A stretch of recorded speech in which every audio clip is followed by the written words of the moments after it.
If you don't want to keep paying this much for YouTube TV, this video is for you.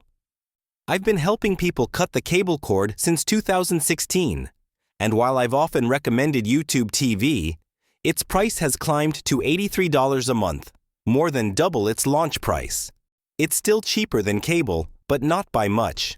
So here's my 7-step plan to help you save money or switch to something cheaper. Step 1. Become a new customer.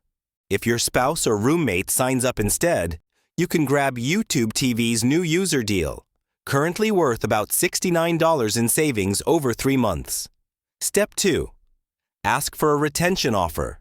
Start the cancellation process on desktop and select cost as the reason. Some viewers save $10 a month for 6 months. Step 3. Check for internet provider discounts. Verizon Home Internet users, for example, get $10 off for 12 months. Step 4. Change how you pay. Look for credit card offers or buy discounted Google Play gift cards at Costco to fund your subscription. Step 5. Refer friends. Earn up to $45 per referral. Step 6. Pause your plan during the off-season. Many cancel after football ends and save hundreds. Step 7.